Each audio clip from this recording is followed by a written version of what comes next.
Great, thank you very much. Thank you, and thank you so much for inviting me. Possibly a poisoned chalice, because, and I think Diane knew this when she asked me, because when I saw this film, which was when it first came out, when I was living in Paris in 1968, I hated it. I hated it, and particularly, although I didn't have this vocabulary to use then, I thought it was homophobic and misogynistic and really unforgivable. And and so I was very intrigued that Diane invited me to speak about it. So I thought what I'd do is put this back into the context both of lesbian representation in French cinema and the work of Chabrol, and then an intriguing thing that actually rather links the two together, but I'll save that as a surprise. So in fact, there is actually a lot of representation of lesbianism in French cinema. And when I say a lot, there aren't too many more films that I could list up to. I've only gone as far as Les Biches. There aren't so very many more films I could list, and they are kind of pornography. But nonetheless, that you may think, well, that's not really very many films. Actually, compared to almost any other country, it's a huge amount of films, and it's a very interesting list. I'm not saying you're not going to go through it all now, but there are perhaps two particular traditions. One is the kind of the school story, of which, of course, the most famous is the film of Olivia. But that's a rather different tradition from the kind of tradition to which Les Biches belongs. And that is represented by these films. And there are two things really that characterize the representation in these films. One is that lesbians are rich. Everybody, all the characters, certainly the characters who are sort of lesbian identified, are always rich people, often associated with the worlds of haute couture or antique collection or interior design, often, or high art in one way or another. So that's a key aspect. And then related to that is that it's often about them having power over a younger, less privileged woman, a woman who is actually a lot of the time sort of really more interested in men or is tempted by men, but for one reason or other comes under the sway of this lesbian character. And in these films, certainly there is, on the whole, an unhappy ending one way or another. It's often a struggle for power, not only power over the younger woman, but also between the lesbian character and a man who's interested in the younger woman. And sometimes it ends badly in that just the younger woman leaves the lesbian character, but in other cases the lesbian character actually either kills the woman or kills the man.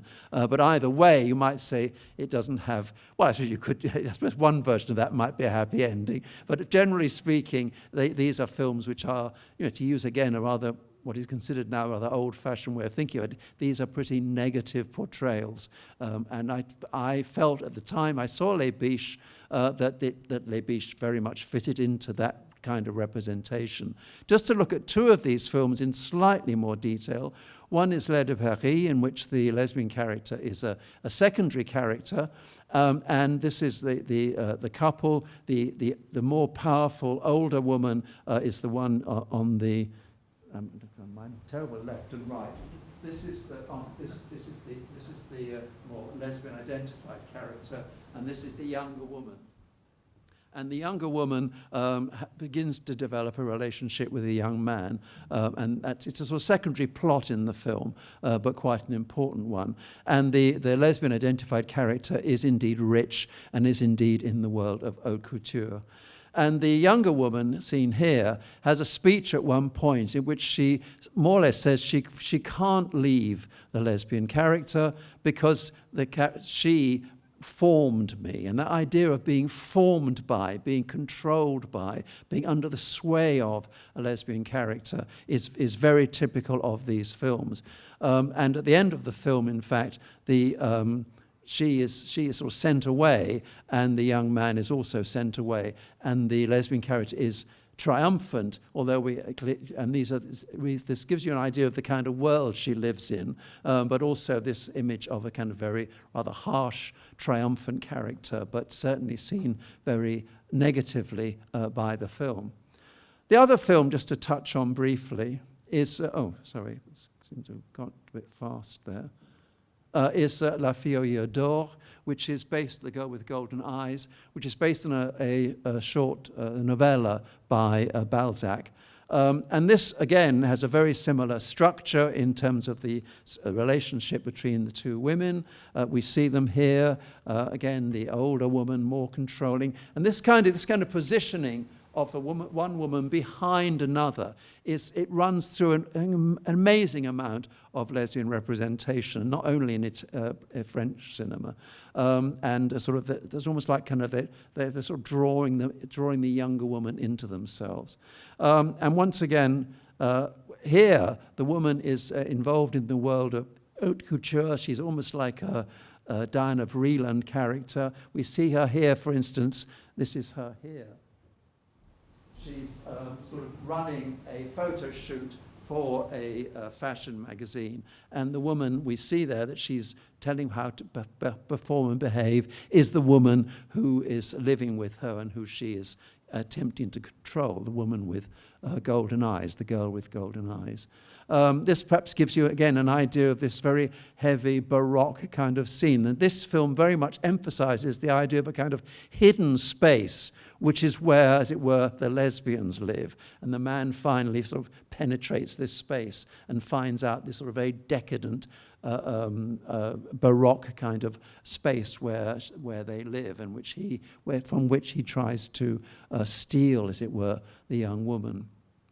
But at the end of the film, and I'm sorry you probably can't see this too well, at the very end of the film, which is quite a hard film to get hold of, although it is on DVD in French without subtitles, there is some, at the end of the film, well, spoiler, I suppose. I say spoiler alert, you can't really close your ears, can you? But at the end of the film, the lesbian identified character kills the young woman, but then leaves feeling utterly defeated, because after all, she has killed the thing she loves, and she is sort of left alone, dejected in the forest, and that's the end of the film.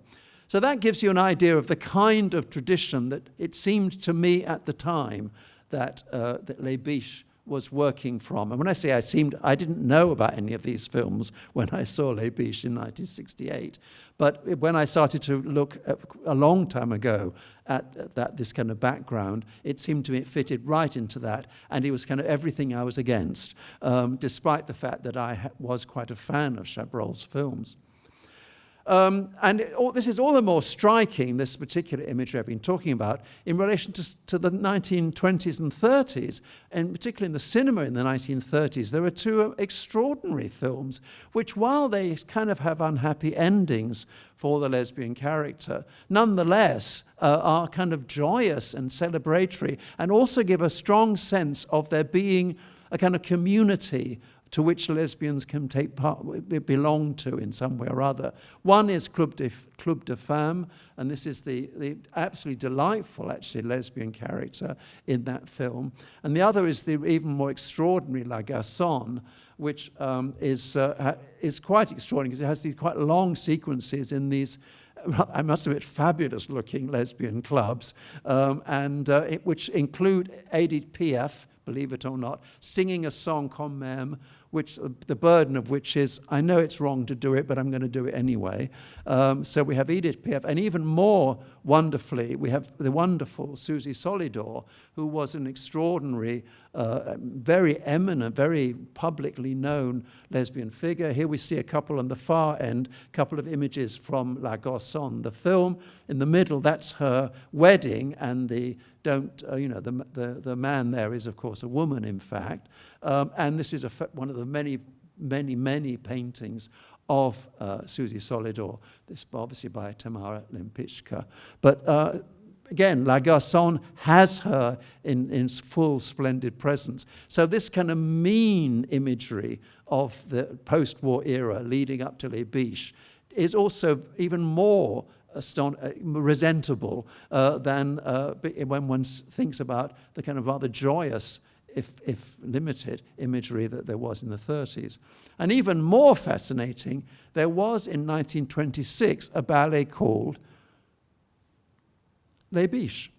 Les Biches, by the way, means well, obviously it literally means a doe, but it's also, I'm not sure if it's still used now, but certainly there was a long period in which it was used to mean sort of sweetie or darling. It's a very sort of term of affection.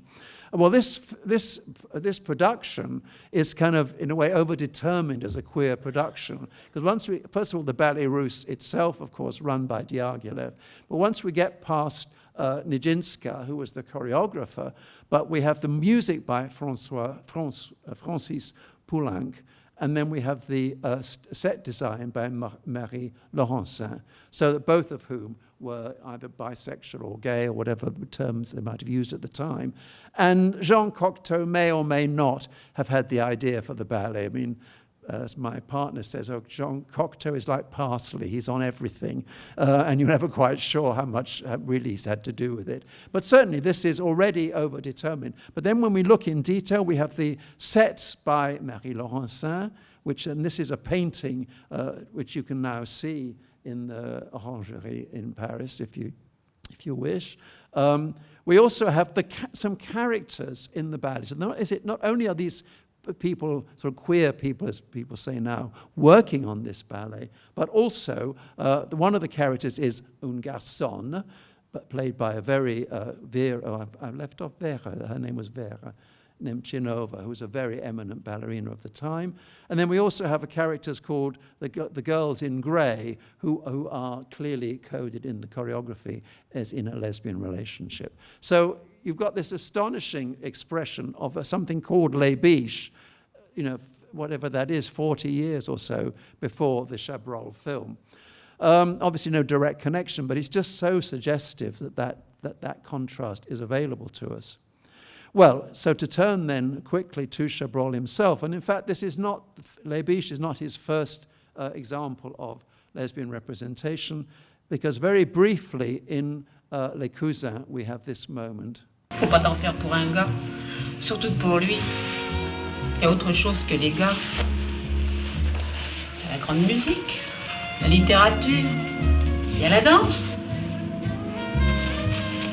Ce qu'il y a surtout, c'est que je n'ai pas de feu. It's only briefly that she does recur a little bit later on in the film. She's a very minor character, but it's just interesting as a kind of segue into thinking about Chabrol. And also, once again, this whole thing about one woman behind another, touching her, sort of almost like using her hands to try and control her. Well, just two things to say about Chabrol. I don't want to go into a whole thing about Chabrol, but two things that are often said about him. One is that he is a misogynistic director. Now, without going into huge discussion there, but I think there are two things one might note. One is that I think certainly in the early films, there is a kind of love affair with what I think of as a kind of almost unspeakably dreary young man. I mean, they are just unbearable, but the films seem to think they're rather wonderful. So there's a kind of a fascination with these real kind of, well, I want to use a kind of not unpleasant language to describe them, but they're real kind of pain in the neck young men, very pleased with themselves, and the film seems pleased with them. So there's that aspect, which perhaps diminishes somewhat in Chabrol's later career. But also there is the sense of women as a threat, that women need to be controlled because they are threatening to male identity. And this again, I think, becomes almost like perhaps a subject of a lot of Chabrol's films, and particularly, in a way, what is perhaps the strongest period of his films, which is the 60s and 70s.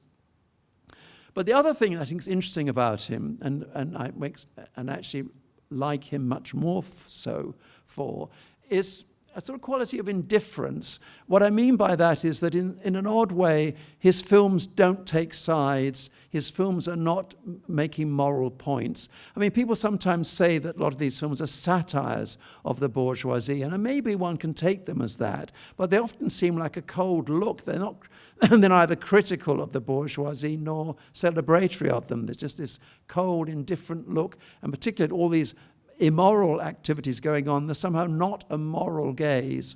And that's partly achieved, partly through characters who often aren't that, there's not that much interiority to the characters, so we don't get to know much more about them than what we can see. There aren't all the devices of voiceover and close-ups and so on, which are used to suggest an interiority. And partly by what I think of as a kind of prowling camera work. It's almost like there's an almost anthropological prowling around the characters, often really beautiful camera work, but which is often has that feeling of scrutinizing, but not taking sides, not being inside, not really making a judgment about the characters. So I think those two qualities are very interesting to think of. His misogyny and his indifference are interesting to think about in relation to the way Les Biches unfolds. But there's one further connection, and this really surprised me when I looked into this, and that is that it's widely said that Les Biches is a version of The Talented Mr. Ripley, which was, of course, originally a novel and then had been remade or been made as a film, Plein Soleil, in 1960. There's obviously a more recent British-American film, and then most recently the, I think, actually brilliant Netflix adaptation. Now, initially I thought, well, can there be a connection? And just to remind, or say, I mean, Ripley is about a young man from an unprivileged background. And in fact, in both Highsmith and the recent Ripley version, a very sort of nondescript, unimpressive young man, which, of course, the casting of Alain Delon, one couldn't really describe him as nondescript. It slightly pushes it in a different direction. But in the novel and this version, he is he's a bit of a uninteresting to look at, not very clever, not gifted or anything, who falls in with a rich young man and the young man's girlfriend and becomes kind of entwined in their lives and obsessed with them to the point that he both sleeps with the girlfriend and also tries to become the young man. In fact, kills the young man and takes his place, at any rate, for part of the story. So that's the kind of structure. And the relationship between Ripley himself and the young man is, widely seen as homoerotic, whilst not necessarily to be understood as being realized in sexual terms. Well, Ripley, of course, was written by Patricia Highsmith, who famously wrote this novel, The Price of Salt, which was originally published under another name and then under her own name, and much more recently was turned into a film by Todd Haynes' Carol. So, and generally speaking, of course, she is, although Price of Salt is, I think I've read everything of hers, and I think it's the only example of a lesbian relationship or character in those books. But nonetheless, she was widely known to be lesbian, and there is certainly a fascination in her books with supposedly and ambiguous women. And that's part of the eroticism, even if it's expressed through a supposedly heterosexual relationship. And she also frequently has relationships between men which are themselves homoerotic. So it's very suggestive that there might be a version of Les Biches which is based upon Ripley. Ripley is a kind of homoerotic, maybe heterosexual mainly book, but you could imagine nonetheless, given Highsmith, that it's not unreasonable to think, well, could you rethink it in lesbian terms? But again, I was thinking, well, is that really so? And then I realized that the important figure here is Paul Jégoff, who is the screenwriter and who worked a lot with Chabrol, including in this film L'Œil du Malin, which is, again, about a triangle relationship between two men and one woman in that case. And also Les Gods I won't even try to say it, Les Gods de l'Euro, which is a film which is a kind of de-gayed from its source, but which nonetheless has a kind of gay element in it. Now, what's interesting about Jégoff is that he also, and that Chabrol, by the way, had wanted to make Ripley, but it fell through and somebody else made it. But interestingly, Jégoff wrote the script for Plein Soleil, which is a version of Ripley, and Jégoff is the scriptwriter of Les Biches. So in a way, it does all come together, which leads me to be thinking now when I see the film, am I still right to think this is still nonetheless a kind of hateful film about how awful it is that women want power, their power over it's all very negative? Or is it actually both Chabrolian and, I suppose you could say, Jegothian, but also Highsmithian, as precisely exploring, in the way that Highsmith does, relationships of power and the perversity of power and the allure of power within a sexual context. So where now should I be looking at it? Should I be looking at it as I did in 1968, or should I be looking at it here now in Ciné Lumière? And I'll leave you to decide how you want to be watching it. Thank you very much.